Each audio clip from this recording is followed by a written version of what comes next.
Good morning, gentlemen. How are you? We're here for our February 2024 update. We got a lot of items on the list today, and I know the weather has been kind of mild there, but it's not good for Canada, especially Ottawa. But here the weather is turning a little cooler, which is good.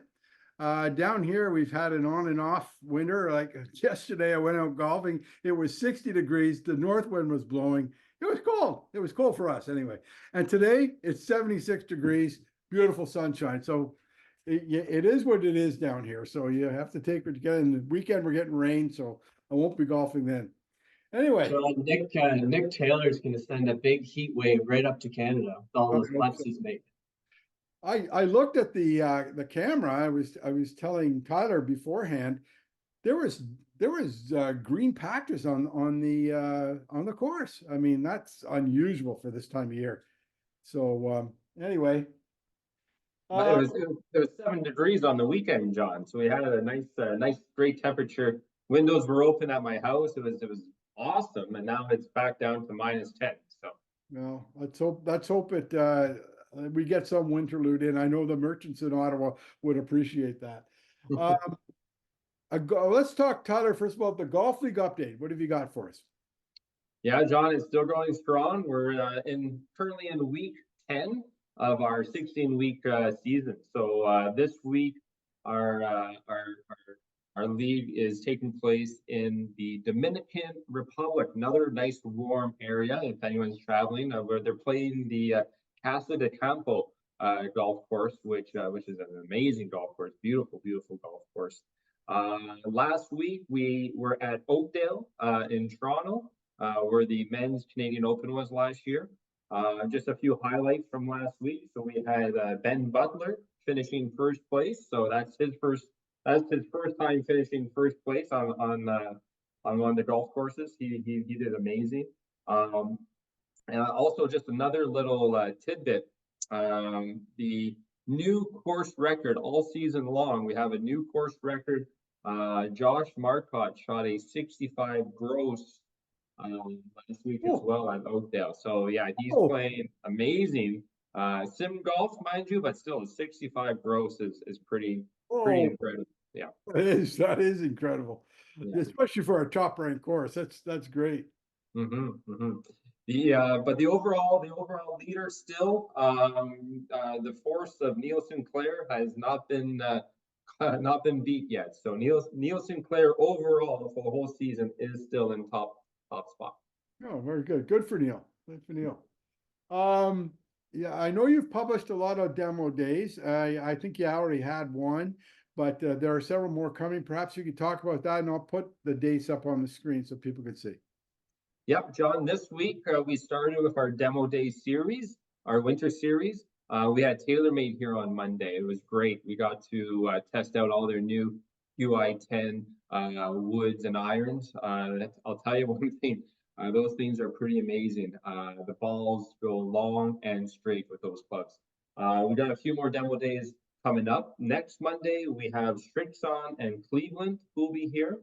The following Monday, which I think is sold out now, we have Titleist here on the 26th, followed by Cobra on March 4th. Callaway will be making their appearance on Monday, March 11th. And then we're going to wrap it up with Ping coming to visit us on Monday, April 8th. So yeah, in total, 6 fitting days. There's still space in most. Some are getting a little bit tight to find some spots, but anyone who's interested, please reach out to myself or the pro shop, and then we'll get you signed up. That's great. That's great. That's super. Yeah, like last year, I remember getting there in about April 15th, and you still had some additional days. Sometimes they come back, so hopefully there'll be some days for us guys in Florida that are coming back a little late.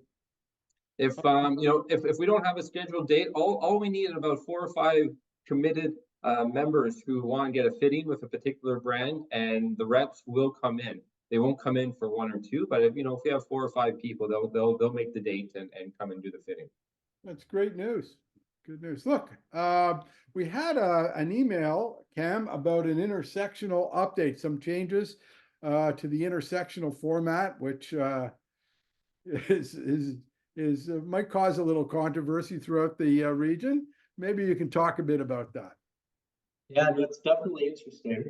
There's been probably over a dozen meetings the last about 2 years from member feedback and participants that are playing in the intersectionals to managers and operators to owners. I mean, of course, in the Ottawa region, we have everything from public to semi-private and private facilities that are involved in the intersectional competition. And a lot of feedback, John, as you can imagine, over the past couple of years. And decision was made by the OVGA to move towards a rotation schedule for the competitions. And it's a quick change, admittedly. We recognize that. We understand some of the concern. We're going to be hosting, which is exciting, we're going to be hosting an event this year, which will be the men's B division. Unfortunately, we're not hosting the women's events anymore. We were scheduled to. So that is a short-term change. But it will bring forth a regular schedule of hosting one event a year, essentially. So it's different. It's a quick change, but it gets away from perhaps not hosting for 2-3 years, or having a year where we're taking up too much of the golf course, perhaps, and maybe hosting 4 days. So it's bringing forth some structure to the rotation schedule. Yeah, but there was one other thing I saw in there that kind of well, it sounded like it was a new thing. It may not have been, but for the practice rounds, we used to always get from the host club a free round of practice, but now it looks like it's up to the host club to decide whether they're going to charge you or not. Is that correct? Yeah, and that was the case a little bit last year as well. It has been turned over to the host club to determine. Okay. So it's up to each individual club that's hosting whether they're going to allow the practice rounds for free or not, and what times they're available. Of course, that's always been the case, but that is a big change, because you always were able to get a free round in there and kind of look at the course. Mind you, they always set up the course different than it's going to be on the day of the event. They let the grass grow on those days, so greens are different speeds, and you just have to kind of go with it. There was another email about the 60th anniversary booklet, and I had a chance to read it. Cam, maybe you can talk about that. Yeah, that was one of the culmination. What a great way to end off the initiatives from the 60th committee. Thanks to all of the committee members. Special shout out to Grace Thrasher for all her work. If you haven't read it yet, please do so. It's honestly, it's a page turner. I mean, you'll get 3 or 4 pages in, and you'll want to read the next story. It's not too long. It's a perfect document. Even our pond work that we're doing right now, there's some really neat historical elements on a plastic liner going in the 80s and when the fountain was installed, and you get a real picture of when it was added for playability and how we've been trying to maintain that area. And of course, right now we're back to excavating and improving that pond again. So it's a really neat history. And there's some great legacy pieces for some of our long-term staff in there as well, and members, and it's a great read. Yeah, and they've done a lot of good work. And in that particular booklet, I just want to let people know you can still buy a legacy stone. One of the big accomplishments of the 60th anniversary committee was to get the pathway done, and those stones are still available. Even though the path is done, we still will be installing stones this year. Is that correct? That's correct. Yeah, there's another batch of orders that will be etched in the spring, and they'll be laid, and we're going to absolutely launch another opportunity to purchase a stone. If we get a good response, then we may do a second or third call out for more stones to be purchased. Oh, that's great news. Great news. Well, the pathway isn't fully sealed yet. When we hit a point of critical mass, like perhaps at the end of the year, we'll finally seal it. But there's still an opportunity to remove the stones and put in some new orders. That's great. I'm really glad to hear that. Tyler, you put out an email about winter golf clinics, tips and sips. Tell us about that. Don, that was an initiative that my pros want to start.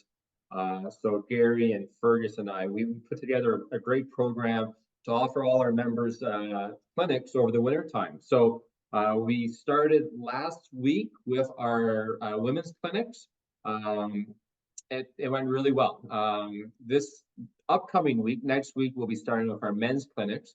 The women's clinics sold out the first session. So every spot got filled up. We actually had to launch a second session Friday afternoons at 5 p.m., which still has space, but we're looking really well. The men's, we still have space in our Tuesday 6 p.m. sessions.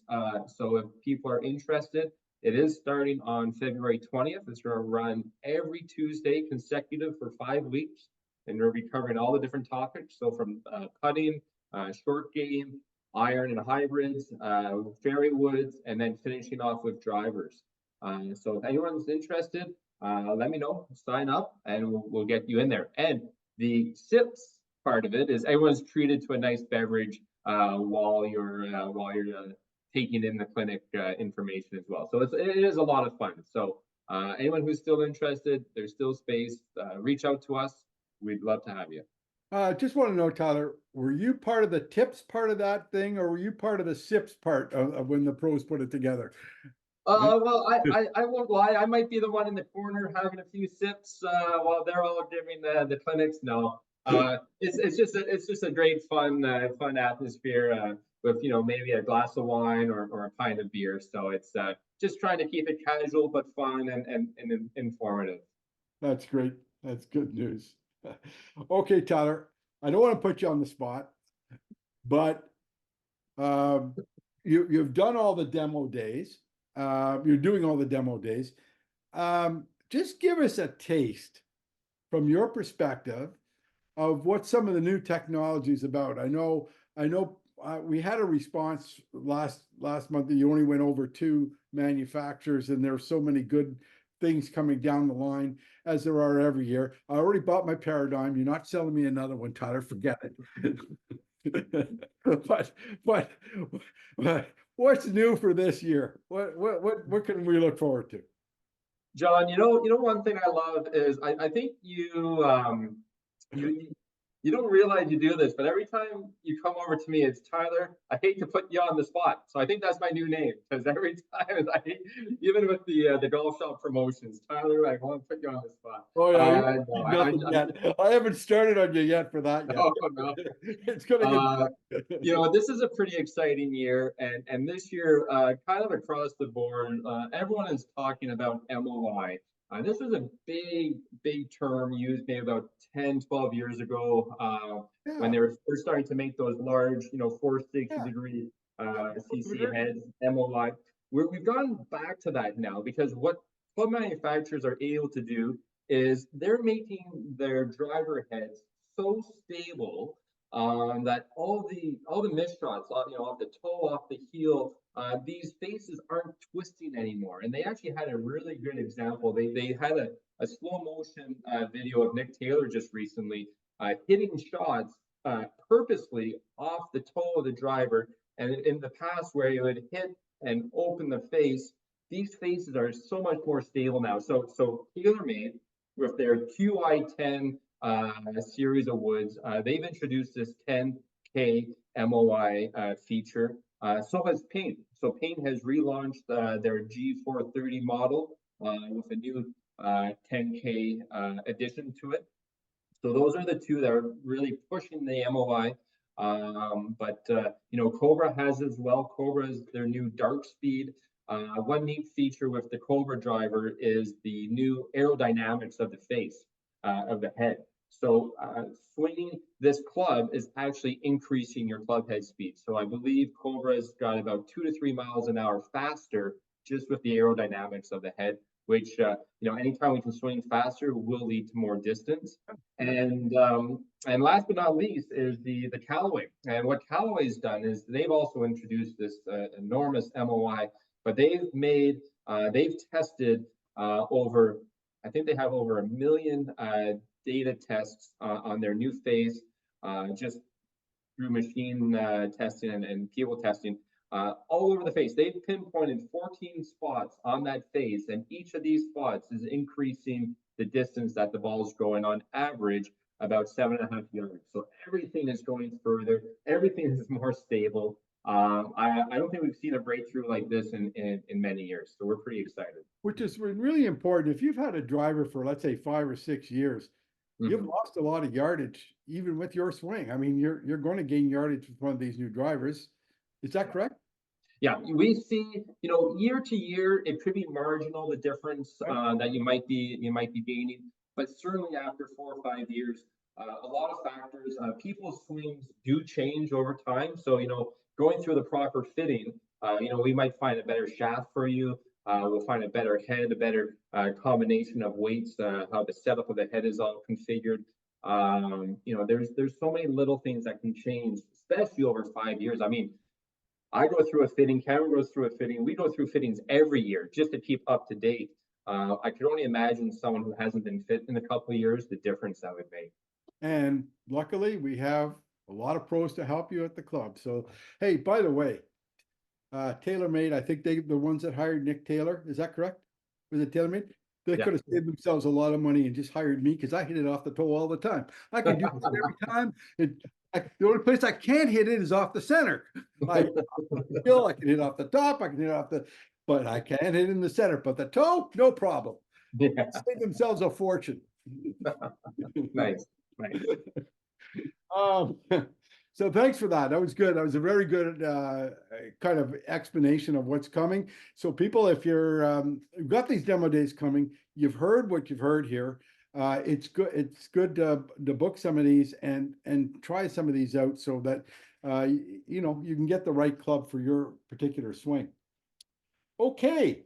Oh, I was so excited to see it. Cam, we're having another cooking class in February. Tell us about that. Yeah, we are. The food and beverage team, Chelsea and Sean, even the last week, Sean had an action-packed week. We had a pizza oven on site for Wednesday, and we sold about 20 to 25. So just doing a little testing there, see what the uptick would be like. And wow, wood-fired pizza, like it was delicious. I did have a slice or two, and that went really well. We sold out, and then we had about 25 orders of fish and chips on Friday. We had a wedding on Saturday, and then Super Bowl. We had a group for a private group on Sunday that booked. So they've been quite busy, and now they're gearing up for the cooking class on Saturday the 24th. Sean's going to be making a really nice stuffed Portuguese chicken, some chorizo and pork inside. So that's actually sold out as well. So we can't wait. We'll take some pictures, and it's been an initiative that he'd like to continue into the spring and into the season. wow, that's great. I'm so excited. Too bad I wasn't there. I would have loved to have gone to one of those. Cameron, we're still looking for volunteers. Tell us about that. Yes, there's great opportunity to help out with the Canadian Mid-Am, which of course we're hosting in August. So for those that want to get involved in some of the marketing, fundraising initiatives, even some initial scoring help just to learn how we're going to be able to be active that week, how we're going to work with the players and greet them. There's a good opportunity to get involved even now. We'll also need some volunteers to be, of course, on site for the week. So please talk to Tyler or myself, but we can get you in contact with Phil Byrne and the various committee chairs to help out in all areas of the tournament. That's great. Yeah. Speaking of Phil, he's down here in Florida. He's coming up to St. Pete's next week. I think it's Saturday. There's a whole group of Ottawans from our club that are going to be here on the Monday because the Senators are in town and they're going to the game. So that's great news. Jim Kelly, of course, is here. Vic Farr is here. Here, Dave McDonald's going to come down. Jerry Jones just left. So a lot of Ottawans here in St. Pete's. Of course, that doesn't include the other side of the state. We're in New Smyrna Beach, where we have another group down there. So we have a lot of people from Carleton all over Florida this week. So it's a lot of fun. And it's going well. Hey, Tyler, I hear you got some good news about the Sim Golf Challenge today. We were supposed to do this at 10 o'clock, but you were too busy playing with some of the members, which is great. I'm glad you were. I'm glad you did that. But I understand that you did pretty well. John, you're right. Yeah, our session today was supposed to be earlier, but we had a group of members invite Cameron, Gary, and myself out to play sim golf this morning, and it was a lot of fun. It was great. You know what? I mean, aside from what our scores were, just being involved with there was 8 of us in total playing, and we took up both bays. But ultimately, at the end of the day, we had a lot of fun, and yeah, I took it to the other pros. So yeah, it's okay, it's fine, I mean, but yeah, Gary and Cameron came a close second and third to yours truly. So the reason why I also wanted to mention it is if anybody out there wants to challenge these guys, they're ready to play. So take them on. Yeah, you never know that could happen. So now's the time. We're rusty now. Now's the time to beat us. Yeah. So guys, just stay on the line after we leave. I just want to talk to you quickly, but that's all we have for February. We'll certainly look forward to another great month, and a couple of months. Hey guys, we're going to be back. It's April, getting ready to play, so it's not that far away. So gentlemen, till next time, and all of you, play well. Thanks, John.